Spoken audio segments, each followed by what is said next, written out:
সাধারণত একজন শিক্ষকের জন্য নিজ স্কুলের শিক্ষার্থীদের প্রাইভেট পড়িয়ে টাকা উপার্জন করা নৈতিক এবং কিছু ক্ষেত্রে আইনি ও ধর্মীয় দৃষ্টিকোণ থেকে বিতর্কিত।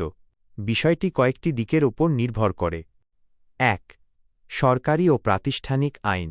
বাংলাদেশে সরকারি নীতিমালা অনুযায়ী কোনো শিক্ষক নিজ প্রতিষ্ঠানের শিক্ষার্থীদের প্রাইভেট বা কোচিংয়ে পড়াতে পারেন না।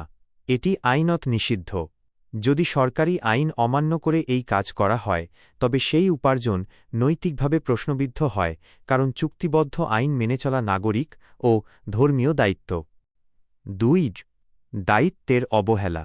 যদি কোনো শিক্ষক এই উদ্দেশ্যে ক্লাসে ভালো করে না পড়ান যে শিক্ষার্থীরা বাধ্য হয়ে তার কাছে প্রাইভেট পড়বে, তবে সেই প্রাইভেটের টাকা স্পষ্টভাবে হারাম বা অবৈধ হবে, কারণ এখানে তিনি তার মূল দায়িত্ব স্কুলের ক্লাস অবহেলা করে শিক্ষার্থীদের জিম্মি করছেন। ৩. পক্ষপাতিত্বের ঝুঁকি। নিজ স্কুলের ছাত্র হলে পরীক্ষায় নম্বর বাড়িয়ে দেওয়া বা প্রশ্ন ফাঁসের মতো অনৈতিক কাজের সুযোগ তৈরি হয়।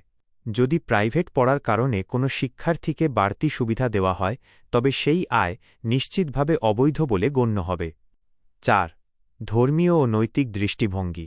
ইসলামী শরিয়াহ বা সাধারণ নৈতিকতা অনুযায়ী কোনো কাজের বিনিময়ে যদি আগে থেকেই বেতন নির্ধারিত থাকে, যেমন স্কুলের বেতন, তবে সেই একই কাজের জন্য ছাত্রদের পাঠদান পরোক্ষভাবে চাপ দিয়ে বাড়তি টাকা নেওয়াকে ঘুষ বা প্রতারণার পর্যায়ে ফেলা হয়। কখন এটি গ্রহণযোগ্য হতে পারে? যদি নিচের শর্তগুলো পূরণ হয় তবে অনেক বিশেষজ্ঞ একে জায়েজ মনে করেন। স্কুল কর্তৃপক্ষ বা সরকারি আইনের কোনো নিষেধাজ্ঞা না থাকলে, ক্লাসে পূর্ণ নিষ্ঠার সাথে সিলেবাস শেষ করার পর কোনো শিক্ষার্থী যদি অতিরিক্ত সাহায্যের জন্য আসে, শিক্ষক যদি কোনোভাবেই পরীক্ষায় নম্বর বা অন্য কোনো অনৈতিক সুবিধা না দেন, শিক্ষার্থী যদি অন্য শিক্ষকের কাছে যাওয়ার সুযোগ থাকা সত্ত্বেও স্বেচ্ছায় আপনার কাছে আসে। সারসংক্ষেপ, আদর্শগতভাবে একজন শিক্ষকের উচিত নিজ স্কুলের শিক্ষার্থীদের বাইরে অন্য প্রতিষ্ঠানের শিক্ষার্থীদের পড়ানো। এতে স্বচ্ছতা ও